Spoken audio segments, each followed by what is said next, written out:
Baik, bismillahirrahmanirrahim. Assalamualaikum warahmatullahi wabarakatuh. Innal hamdalillah nahmaduhu wa nasta'inuhu wa nastaghfiruh wa na'udzu billahi min shururi anfusina wa sayyiati a'malina may yahdihillahu fala mudilla lahu wa may yudlil fala hadiya lahu. Asyhadu an la ilaha illallah wahdahu la syarika lahu wa asyhadu anna Muhammadan abduhu wa rasuluhu la nabiyya ba'dah.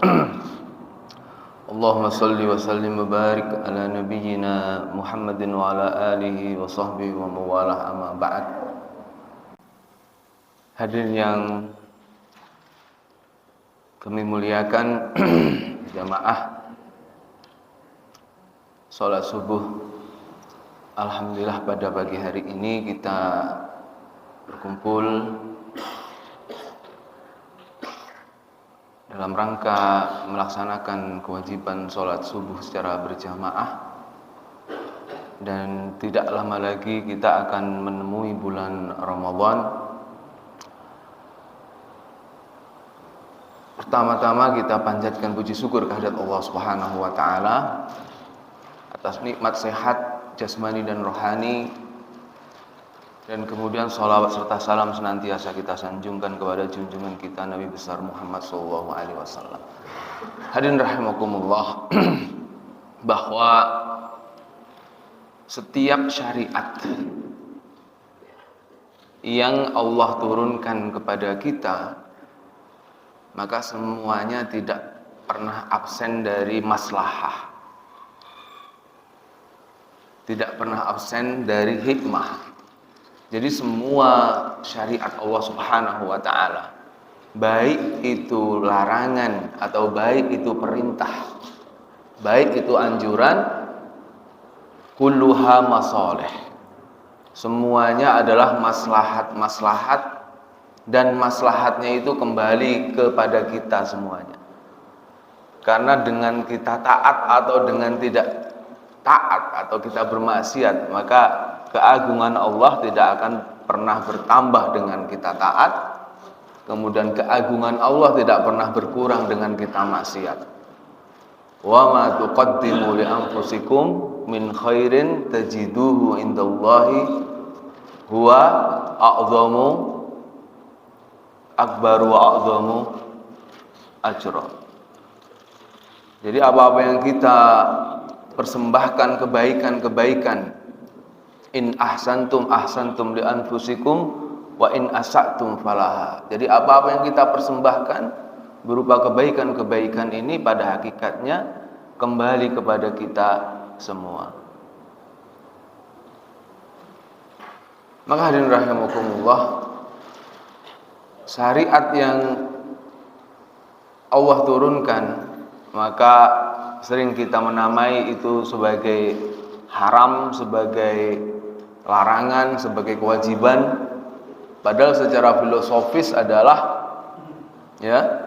bahwa larangan-larangan itu adalah dalam rangka, kalau haram maka secara filosofis sebenarnya kemadharatannya bagi diri kita itu sangat besar, dan kemaslahatannya itu tidak ada. Kalau haram, melakukannya berarti madharatnya sangat besar, dan meninggalkannya maka maslahahnya sangat besar. Nah, itu yang kita namakan sebagai haram. Hakikatnya itu juga. Kewajiban itu secara filosofis ya dimaknai bahwa melakukannya itu mengandung kemaslahatan yang sangat besar bagi diri kita, dan meninggalkannya itu mengandung madharat yang sangat besar. Nah, dari situ sebenarnya kita mendekati perintah-perintah Allah itu, bahwa apapun kebaikan-kebaikan yang kita persembahkan untuk Allah, hakikatnya itu kembali lagi kepada kita, bukan kepada Allah. Dan apapun yang kejelekan-kejelekan dari amal kita, pelanggaran-pelanggaran kita terhadap syariat-syariat Allah itu juga kembalinya kepada kita, karena syariat ini turun untuk kita, seperti itu. Maka hadirin rahimakumullah, syariat puasa sudah pasti di sana ada masalih, di sana ada hikmah-hikmah yang sangat banyak. Dan ini sudah disebutkan secara nasson, secara mansus ya. Jadi hikmah-hikmah tasri'iyah itu ada yang disebutkan secara mansus atau nasson, ada juga yang secara dilalatan atau secara makna, secara istimbat. Kita menyimpulkan bahwa ini maslahahnya seperti ini hikmahnya seperti ini, tapi secara mansus tidak disebutkan.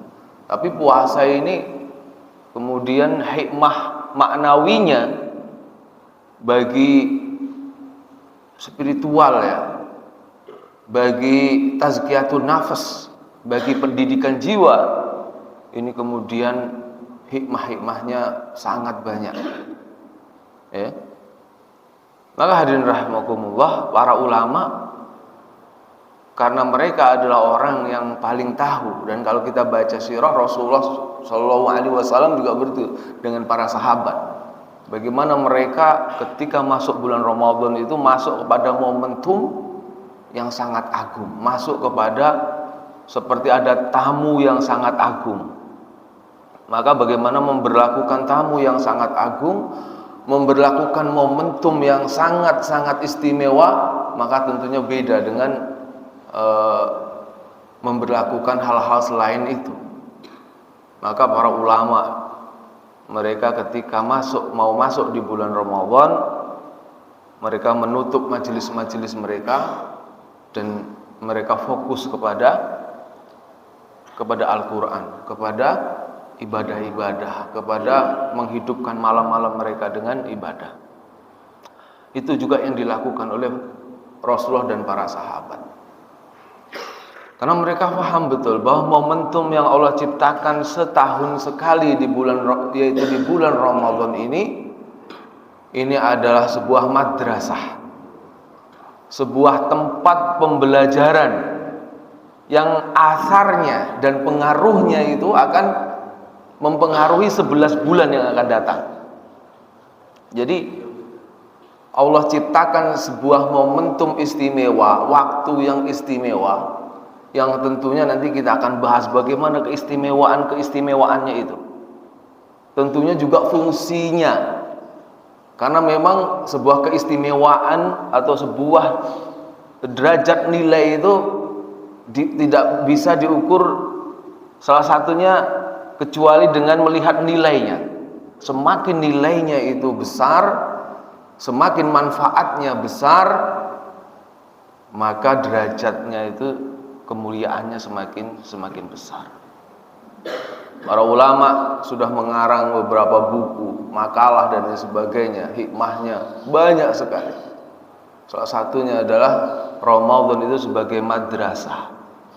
Madrasah, tempat belajar 1 bulan itu ya, dimana kemudian 1 bulan itu kita dididik langsung oleh Allah Subhanahu wa taala ya. Universitasnya namanya Ramadan, pendidiknya langsung Allah Subhanahu wa taala, kurikulum dan mata kuliahnya itu ada semuanya, tilawatul Quran, sedekah, zakat, infak ya.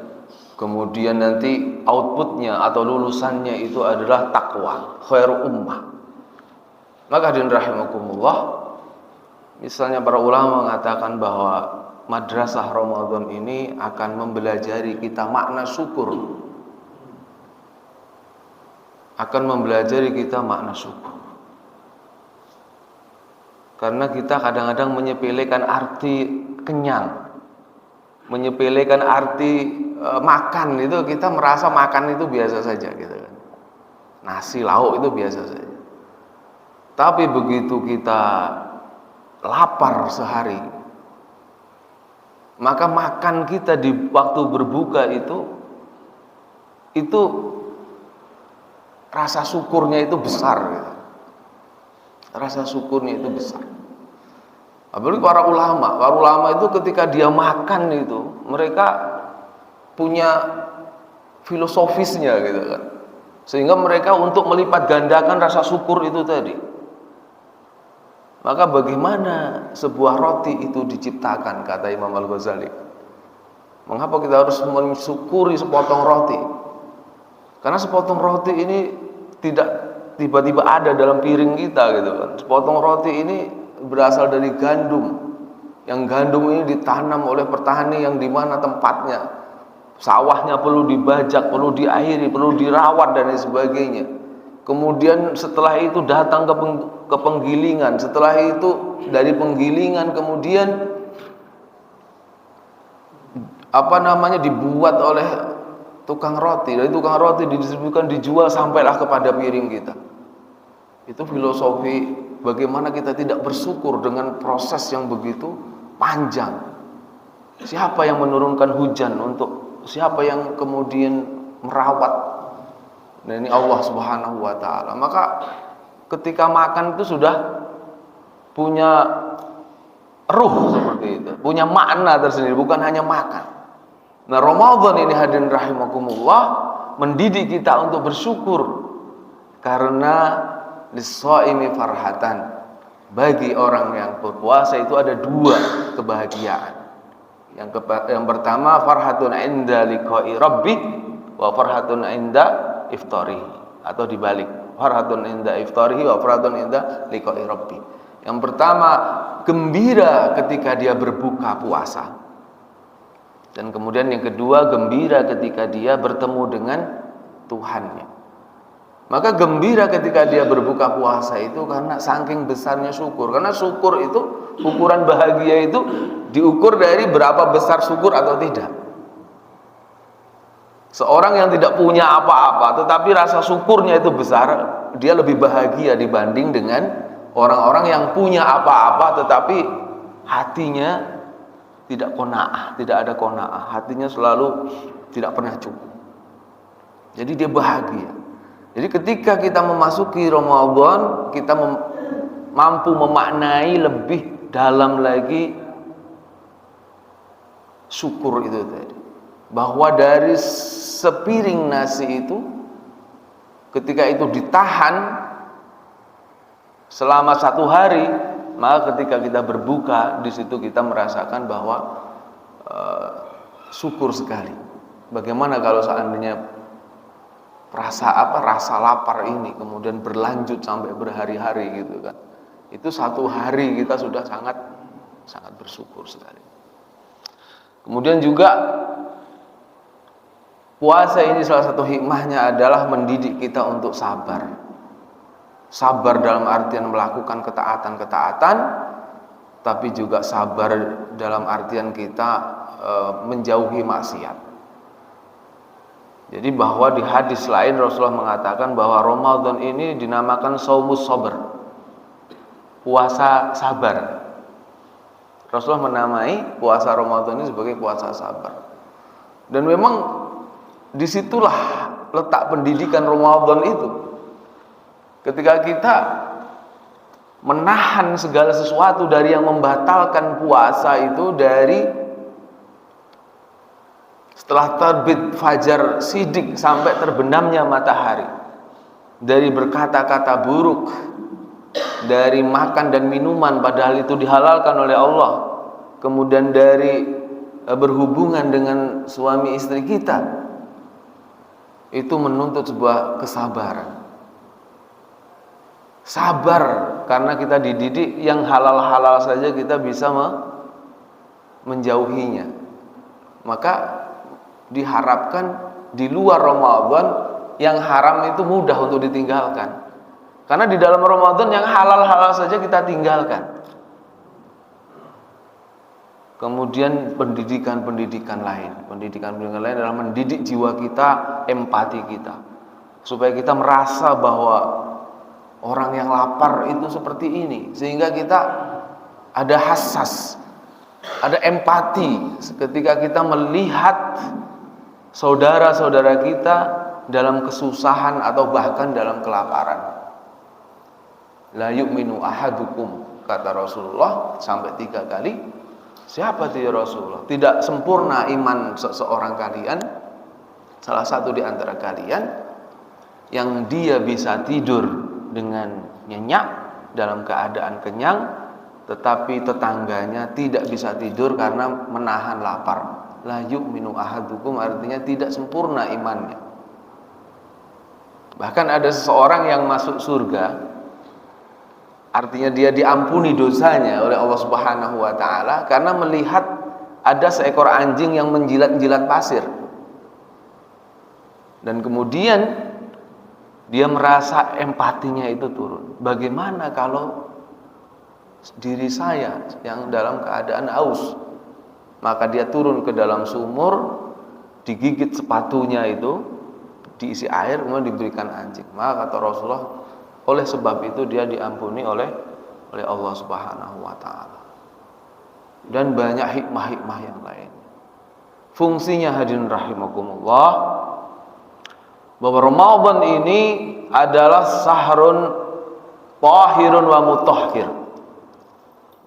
Momentum Ramadan ini Allah ciptakan untuk mencuci dosa-dosa kita, artinya untuk mengobati kerugian-kerugian kita. Dan memang dalil-dalil tentang Ramadan, nas-nas yang terkait dengan Ramadan itu isinya tentang pensucian dosa. Man shoma ramadhana imanan wa ihtisaban ghufira lahu ma taqaddama min dhanbi. Man qama ramadhana imanan wa ihtisaban ghufira lahu ma taqaddama min dhanbi. Barang siapa yang berpuasa atau barang siapa yang kemudian menghidupkan Ramadan ini dengan landasan iman dan landasan mengharapkan pahala dari Allah Subhanahu wa taala, ghufira lahu ma taqaddama min dhanbi. Jadi diampunilah dosa-dosa dia yang telah lalu. Maka Ramadan ini bukan hanya mulia bulannya, sehingga dalam satu riwayat itu bahwa ketika masuk bulan Ramadan ini, idza jaa Ramadan futihat abwabul jannah wa ghulliqat abwabun nar wa sulsilatis syayatin. Ketika datang bulan Ramadan, maka kemudian pintu surga dibuka lebar-lebar, selebar-lebarnya, dan pintu neraka ditutup serapat-rapatnya, wasul silatis syayatin. Dan kemudian setan-setan itu dirantai, dibelenggu. Para ulama menafsirkan hadis ini secara makna, bukan secara fisik, tangan setan itu dibelenggu seperti itu. Tetapi secara makna bahwa Allah khususkan di bulan Ramadan ini turunkan rahmatnya, turunkan hidayah taufiknya itu berbeda di bulan-bulan yang lainnya, sehingga kita diberikan hidayah taufik oleh Allah untuk melakukan ketaatan-ketaatan. Ketika Allah berikan itu hanya di bulan Ramadan, maka setan merasa terbelenggu.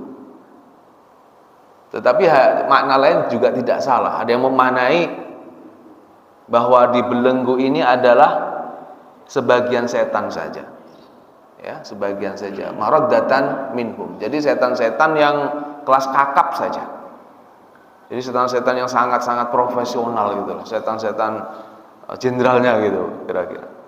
Itu yang dibelenggu. Ini dalam hadis juga. Atau makna lain bahwa setan ini dibelenggu tetapi dia masih bisa melakukan kerjanya tetapi tidak maksimal. Semua makna-makna ini tidak salah. Jadi bulan Ramadan ini adalah bulan untuk menghapus kerugian-kerugian. Bulan untuk mensucikan itu tadi. Bulan untuk mensucikan dosa-dosa kita. Tahirun wa mutahhir. Jadi bulan di mana untuk tempat menyuci dosa-dosa kita. Kemudian fungsi yang selanjutnya, Ramadan ini adalah bulan untuk menambal, melengkapi dan menyempurnakan amal-amal kita, sekaligus untuk melipat gandakan amal-amal kita. Kullu amali ibni Adam yudha'aful hasanatu asru amsalha ila 700 dhifin. Qala Allahu azza wa jalla illa as-shaum fa innahu li wa ana ajzi bihi. Semua amalan ibnu Adam, anak Adam, itu akan dilipat gandakan dari 10 sampai 700 kali lipat. Kemudian Allah berfirman, kecuali puasa. Fa innahu li, karena puasa itu adalah milikku. Wa ana ajzi bihi, dan saya khusus yang membalasnya di bulan, membalasnya pahala puasa itu saya khusus. Artinya lebih besar dari yang umumnya itu tadi. yang 10 sampai 700 kali tadi. Maka fa innahu li wa ana ajzi bihi. Maka bulan puasa ini kayak sholat sunnah rawatib, Bapak-bapak, Ibu-ibu. Fungsinya untuk menambal, melengkapi dan menyempurnakan sholat fardu kita. Jadi kalau di sholat fardu ini ada kekurangan-kekurangan, ditambal dengan sholat sunnah rawatib. Ramadan, amalan kita tahun lalu ditambal di bulan Ramadan ini. Kerugian kalau kita berdagang, kerugian kita dalam 1 tahun, Allah berikan kesempatan kepada kita untuk menambal kerugian itu di 1 bulan saja. Maka sudah bisa tertambal. Bukan hanya ditambal tetapi kemudian dilipat gandakan. Karena nanti kita menemui namanya Lailatul Qadar. Lailatul Qadri khairum min alfi syahr. Jadi kalau umat-umat zaman dulu itu usianya sampai 900, 1000 tahun dan sebagainya, amal-amal mereka pasti banyak sekali. Sedangkan kita usianya, harapan hidup orang Indonesia ya, harapan hidup 60 tahun kalau nggak salah. Berbeda dengan negara-negara lain itu bisa ada yang 90. Nah kita 60 tahun ini kan sedikit amalnya, Pak. Belum dipotong tidur gitu kan, dipotong main-main, dipotong itu amal. Kalau kita dihitung amal-amal soleh kita itu kan paling cuman berapa tahun gitu kan ya. Maka sedikit sekali. Ramadan inilah tempatnya untuk melipat gandakan itu menjadi 1000 bulan. 1000 bulan itu 84 tahun. Jadi momentum yang sangat istimewa. Momentum yang sangat istimewa yang Allah ciptakan, bukan hanya untuk menambal kerugian-kerugian kita tadi, tetapi untuk mengeruk keuntungan yang sangat besar, sehingga saham kebaikan kita, sehingga pahala kebaikan kita nanti lebih berat pahala dibanding dengan dosa-dosa dan maksiat kita. Jadi hadirin rahimakumullah, ini momentum yang sangat istimewa.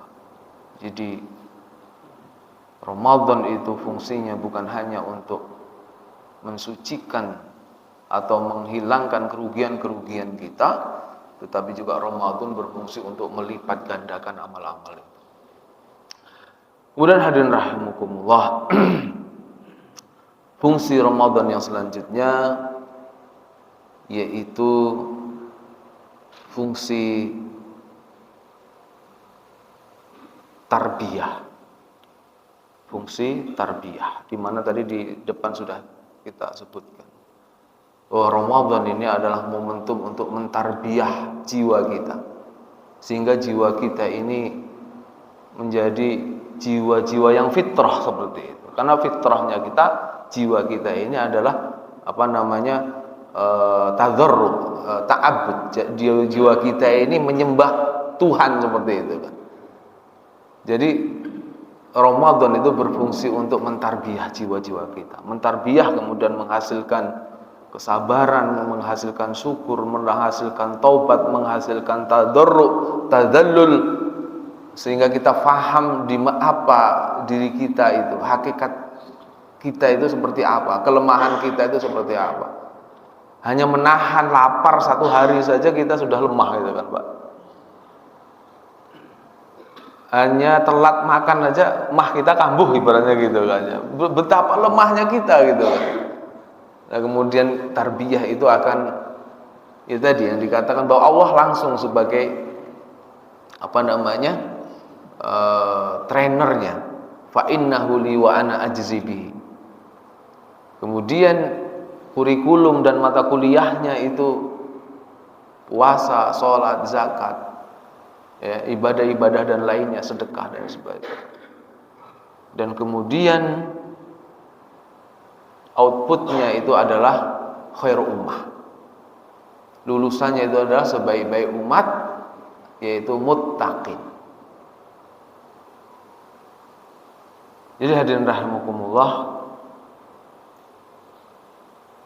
ketiga fungsi itu adalah hanya didapat dalam momentum bulan Ramadan. Jadi kemudian kita dengan begitu tidak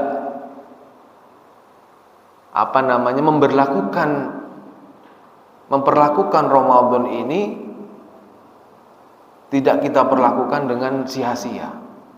Karena kita tahu manzilahnya, kita tahu derajat Ramadannya seperti itu, nilai dan manfaat Ramadannya, momentumnya seperti itu. Jadi ketika kita mengetahui nilai, manfaat dan derajat dari Ramadan,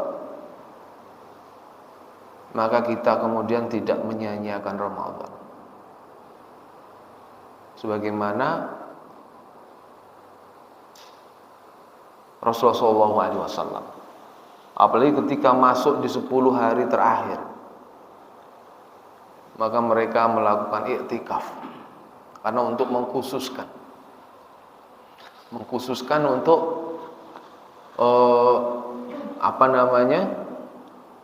beribadah kepada Allah Subhanahu wa taala.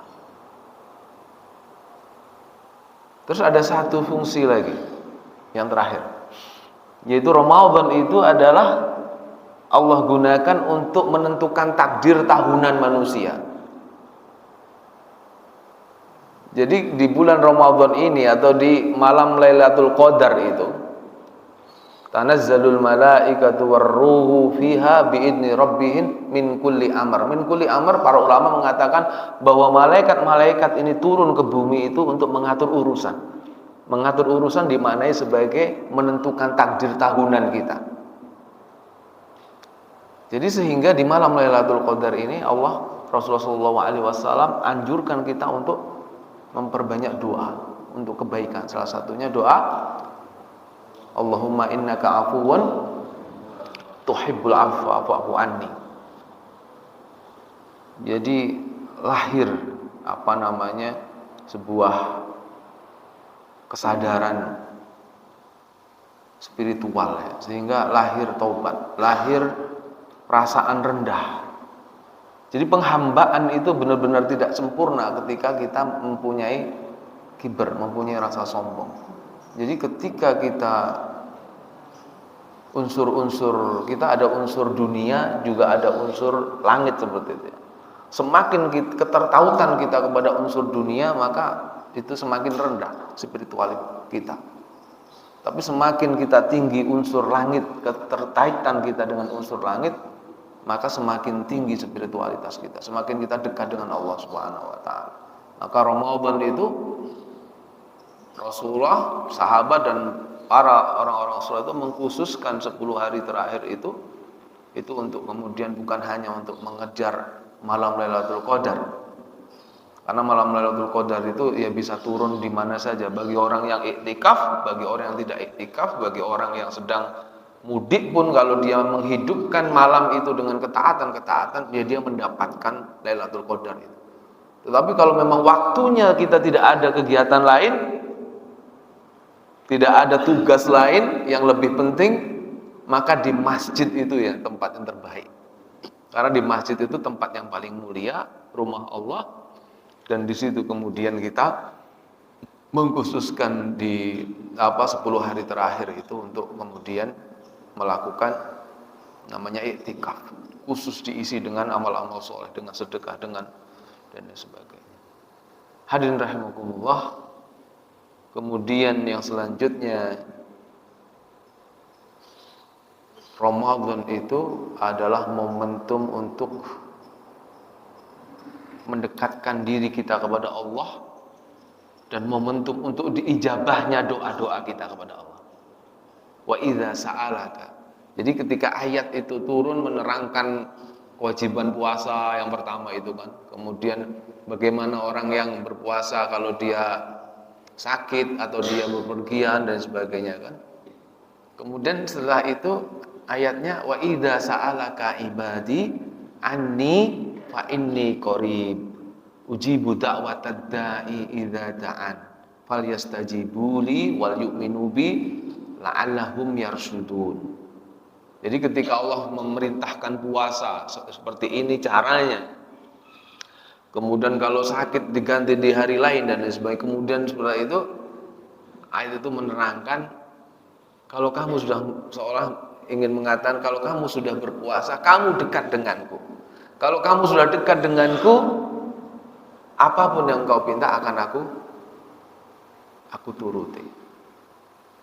Wa idza sa'alaka ibadi anni fa inni qarib. Qarib. Ketika kita sudah melakukan kewajiban puasa ini, fa inni qarib. Ujibu da'watad da'i idza da'an falyastajibu li wal yu'minu bi la'allahum yarshudun. Syahrul Ramadan alladzi unzila fihi al-Qur'an hudan lin-nasi wa bayyinatin minal huda wal furqan. Faman syahida minkum syahra falyasum faman kana maridan aw ala safarin fa iddatun min ayyamin ukhra. Bagi yang kemudian uzur, baik itu nifas, baik itu haid, baik itu safar, baik itu sakit, baik itu uzur-uzur yang lainnya, fa iddatun min ayyamin ukhra. Maka Allah boleh menggantinya di bulan lain. Yuridullahu bikumul yusr wala yuridu bikumul usr. Karena Allah menginginkan dari syariat ini adalah kemudahan-kemudahan. Kalau ada taklif, ada pembebanan dalam syariat ini, maka hakikatnya pembebanan itu dalam rangka melahirkan maslahat dan dalam rangka melahirkan kemudahan-kemudahan. Al-masyaqqatu tajlibut taisir. Jadi masyaqqah dalam melakukan syariat Islam ini, masyaqqah dalam rangka menghadirkan maslahat dan menghadirkan kemudahan-kemudahan. Puasa itu kita anggap berat, Pak, tetapi ketika kita lihat hikmah, bukan maknawinya ya, hikmah madinya, hikmah materinya gitu kan, ternyata itu luar biasa bagi kesehatan kita. Para dokter juga, jurnal-jurnal itu sudah banyak sekali bagaimana puasa ini hubungannya untuk menghindarkan kita dari sakit kanker. Ketika tubuh kita dipuasakan dalam jangka waktu sekian jam, dan itu memang identik dengan puasa kita, yaitu dari terbit fajar shadiq sampai ke malam itu kan ya, sampai masuk ke malam. Itu ketika tubuh ini butuh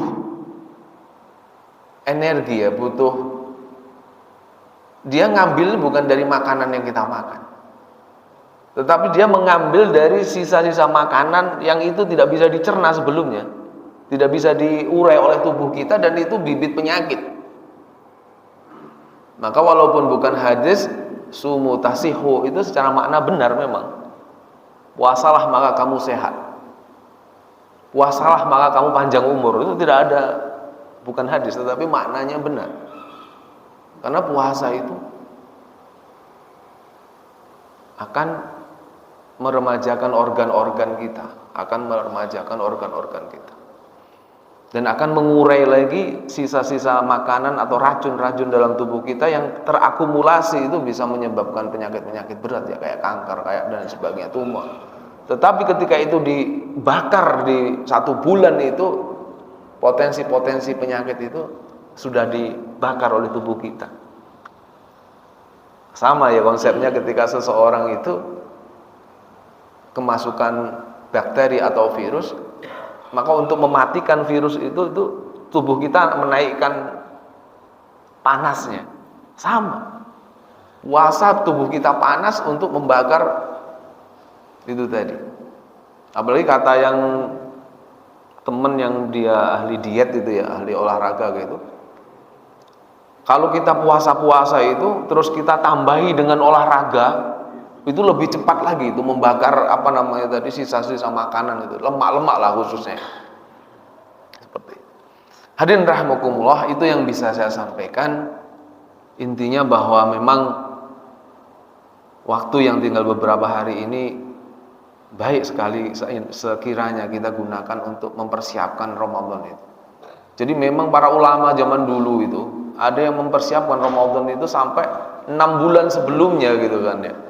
Jadi apa-apa pekerjaan dunia dia itu diselesaikan sebelum Ramadan.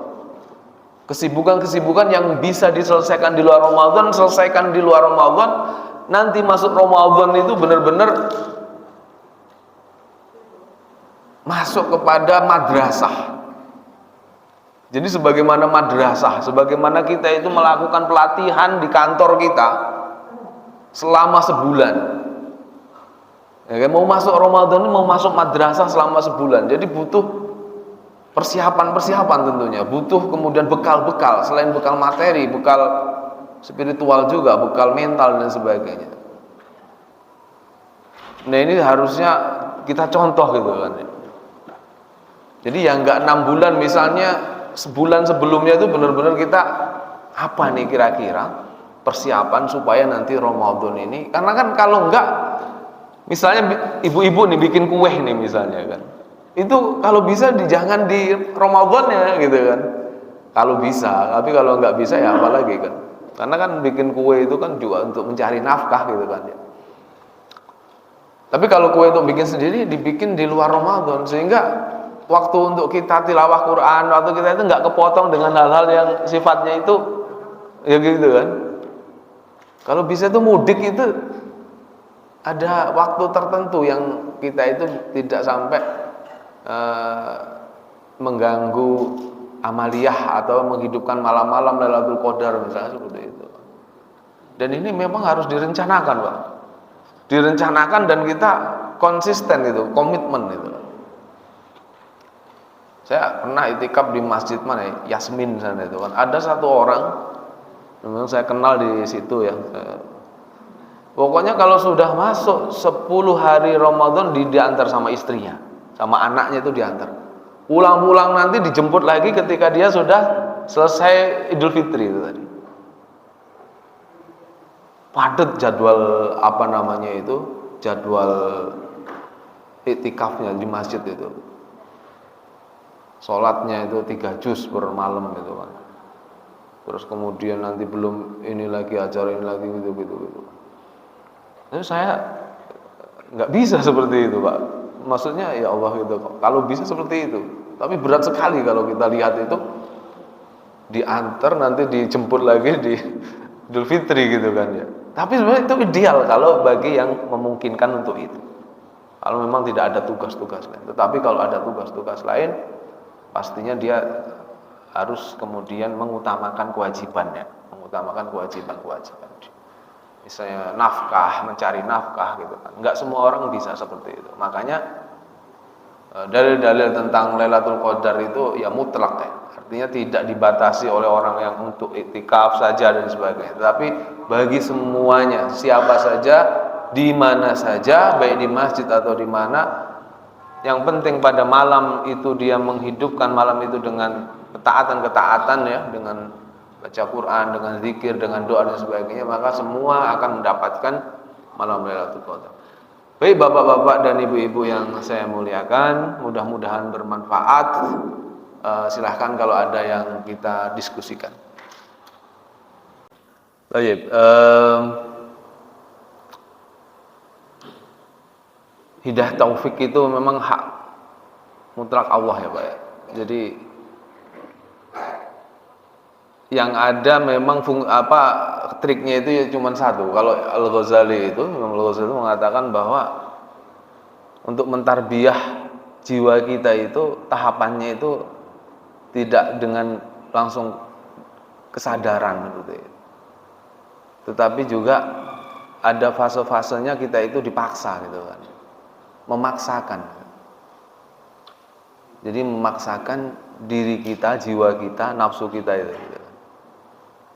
Karena memang ketika Allah sudah berikan kita akal ya, kemudian Allah juga berikan Al-Quran gitu kan, sehingga kemudian itu diharapkan bisa membimbing kita ke jalan yang lurus. Tetapi hidayah taufik itu ya punya Allah gitu kan.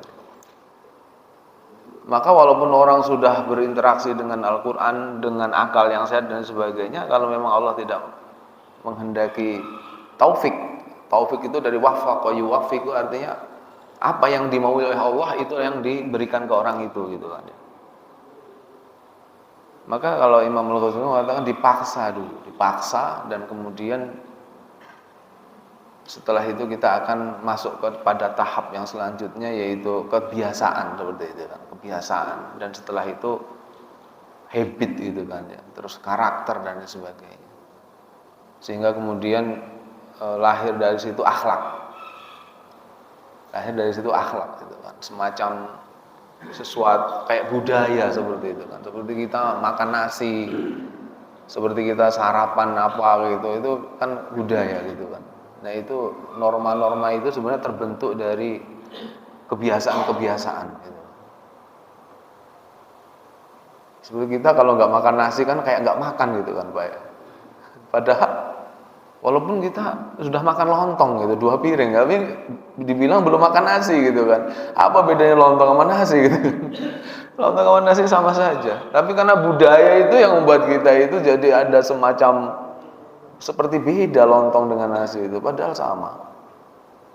Nah itu tadi akan ada habit, ada kebiasaan, melahirkan karakter gitu kan. Jadi muasofat itu akan melahirkan semacam karakter gitu kan. Jadi karakter kita itu bukan karakter yang puasa ini ya mendidik karakter kita untuk bukan jadi karakter itu tadi kan ya, penipu dan sebagainya kan. Makanya kita menahan itu kan nggak ada yang tahu gitu kan. Udah kita tanyalah diri kita sendiri misalnya, kita bisa nggak kita misalnya tidak berpuasa kemudian kita mengaku puasa gitu kan? Iya kan Pak. Padahal kalau kita misalnya masuk ke dapur setengah jam sudah habis itu 1 piring gitu kan. Habis itu kita masih kelihatannya masih pura-pura lemes misalnya, bisa saja kan. Tetapi karena imanan wahtisaban itu tadi kan.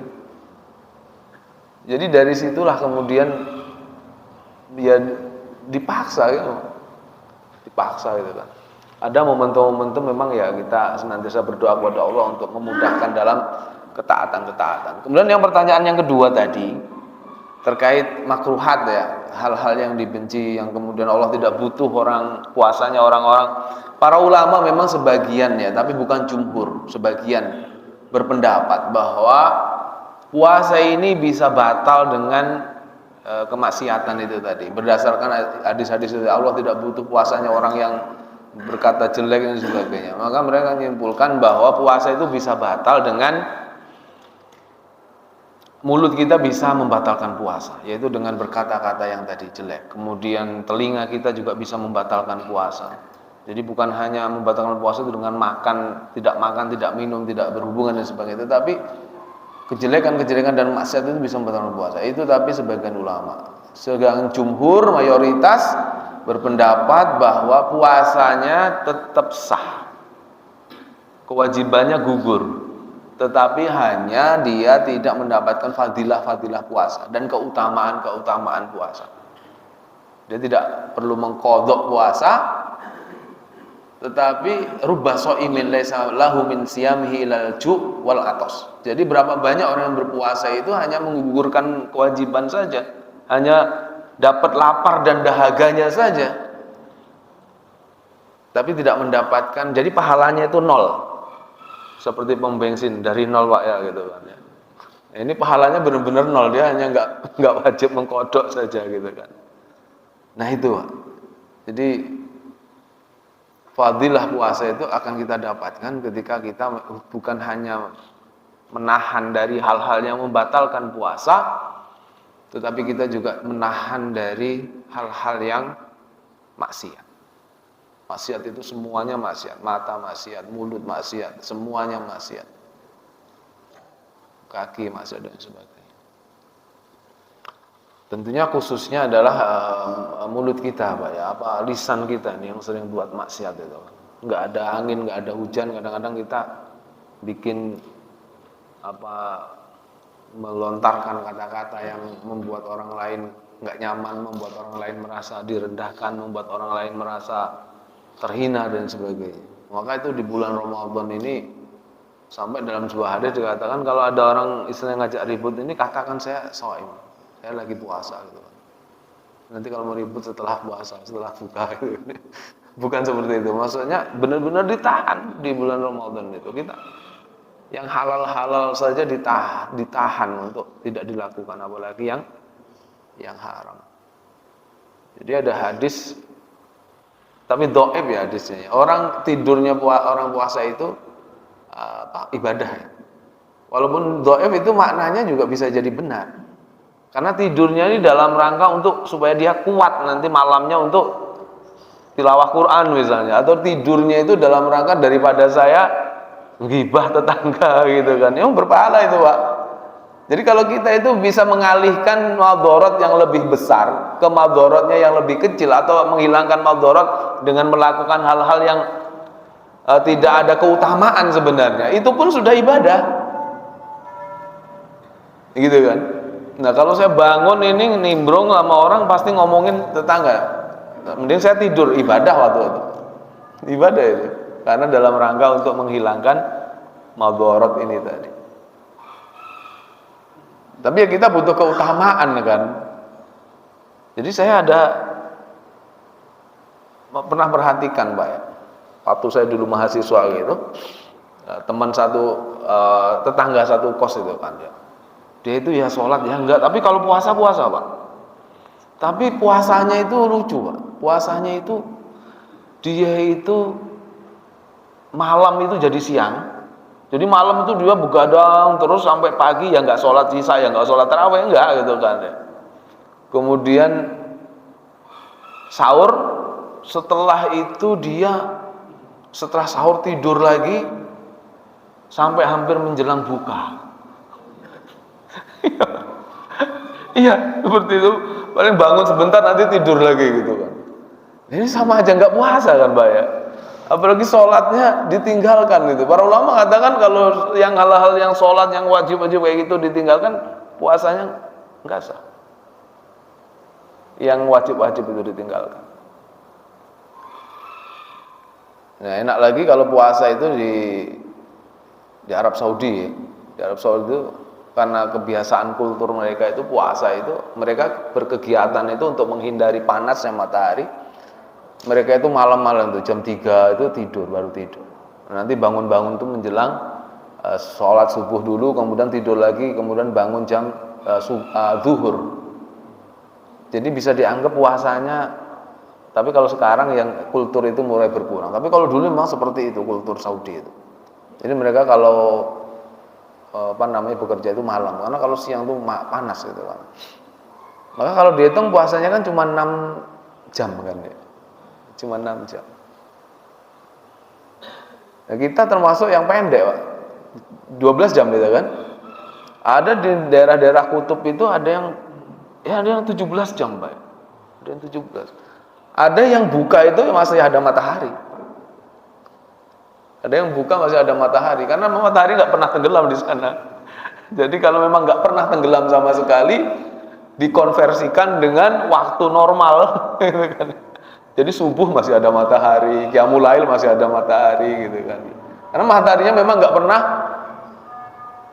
pernah tenggelam, ada terus matahari. Kira-kira seperti itu. Terima kasih. Jadi kewajiban fidyah itu kalau memang kita tidak bisa mengqadha. Kita tidak bisa mengqadha.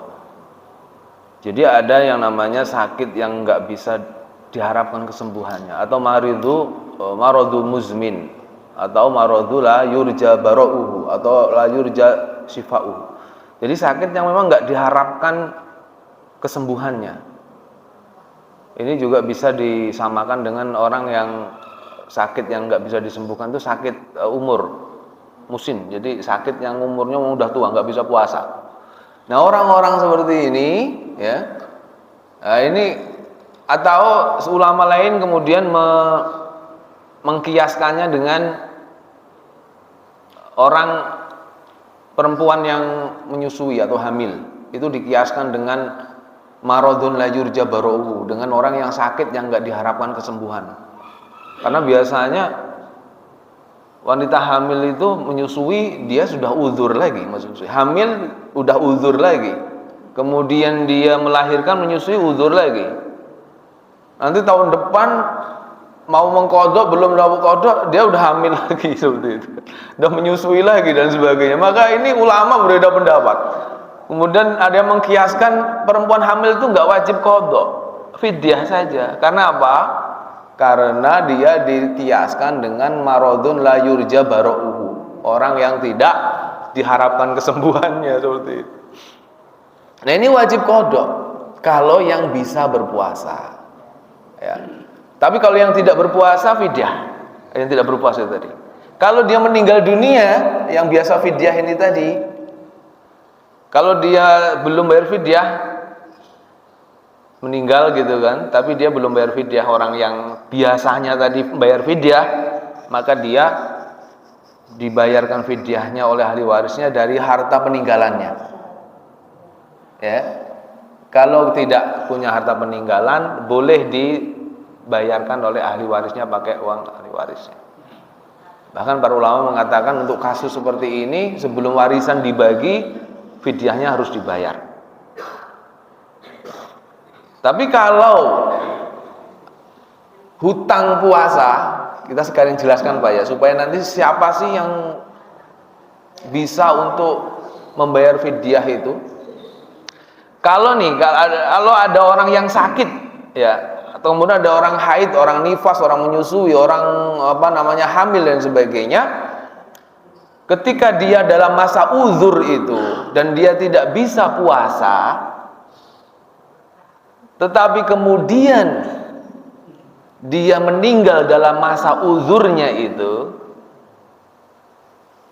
meninggal dalam perjalanan, meninggal dalam safarnya, meninggal dalam keadaan menyusui, dalam keadaan dia sakit, tapi bukan sakit yang pertama tadi, karena sakit yang pertama memang udah dia tahunan, 10 tahun, 5 tahun gitu.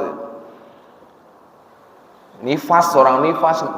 Nah, ketika dia meninggal dunia, dia la qadha wala fidyah, tidak ada qadha, tidak ada fidyah. Dalilnya apa? Wa man kana maridun aw ala safarin fa iddatun min ayyamin ukhra. Barang siapa yang sakit atau dalam perjalanan atau uzur yang tadi, dia diganti, wajib mengganti di hari akhir. Di hari lain ketika dia tidak dalam keadaan uzur.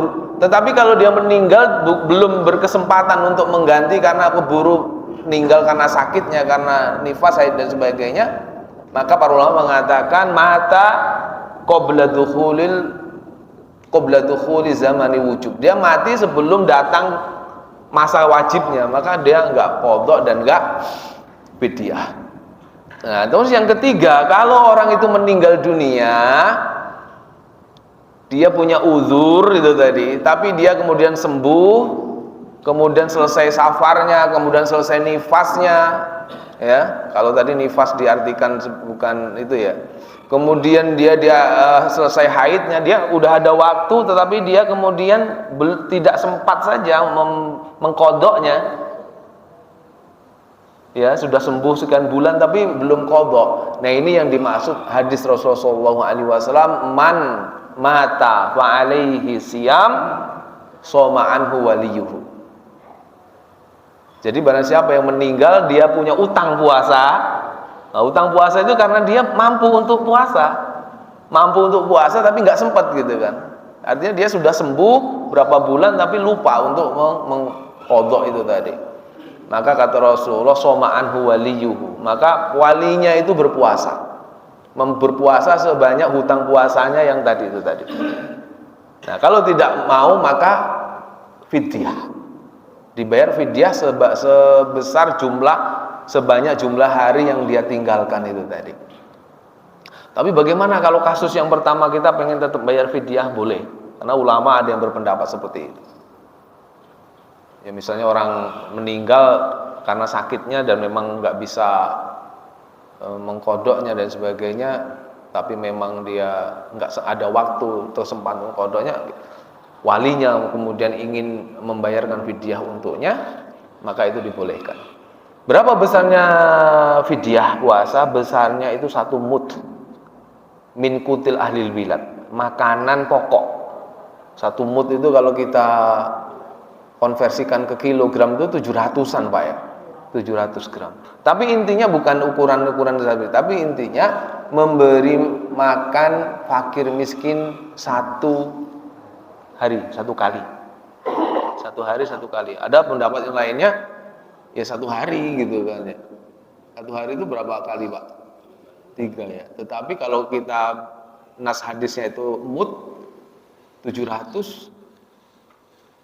Kalau 700, kalau makanan pokoknya itu kurma 700 gram itu misalnya hampir sekilo Pak ya. Itu cukup Pak untuk sehari itu.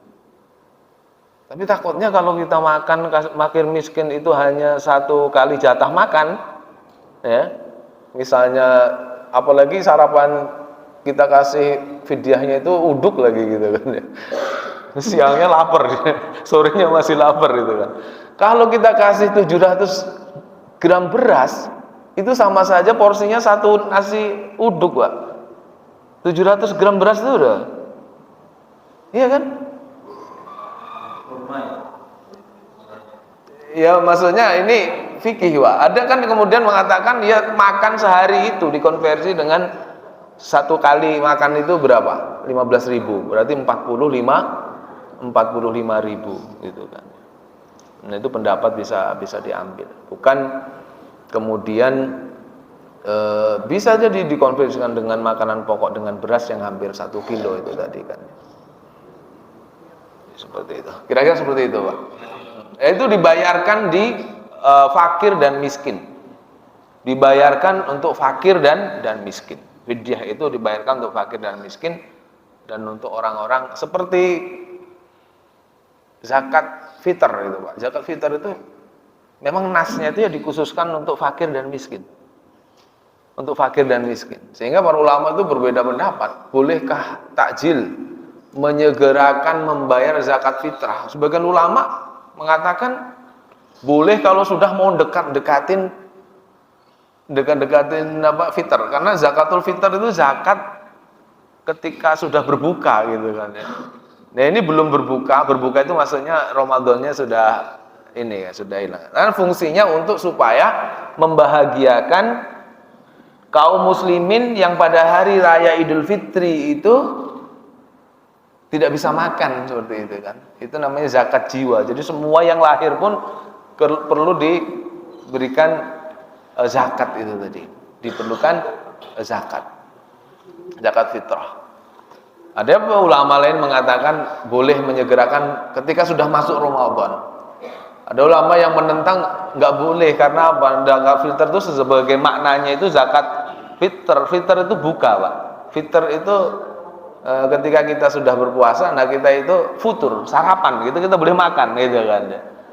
Karena tidak sesuai maknanya zakat fitr maksud di awal Ramadan, maka sebagian mengatakan boleh kalau sudah lewat tanggal 15. Karena itu sudah mulai dekat-dekat Ramadan. Tadi pertanyaannya apakah dia boleh digantikan dengan uang? Boleh, tetapi lebih baik itu juga dengan beras Pak ya. Lebih baik, tapi boleh. Karena apa? Karena biasanya dikasih uang itu nanti takutnya buat beli mercon loh itu Pak. Buat beli kembang api gitu kan ya. Maka dalam rangka meminimalisir itu kita beliin beras kan nanti yang makan semuanya makan. Kalau beli mercon kan cuma anak-anak kecil yang mainan mercon itu. Kira-kira gitu Pak ya. Masyaallah. Dan memang sebelum kita masuk di Ramadan ini yang punya hutang-hutang puasa memang sebaiknya harus dibayar segera. 1 hari 2 hari, ini masih ada waktu untuk itu. Allahu a'lam bishawab.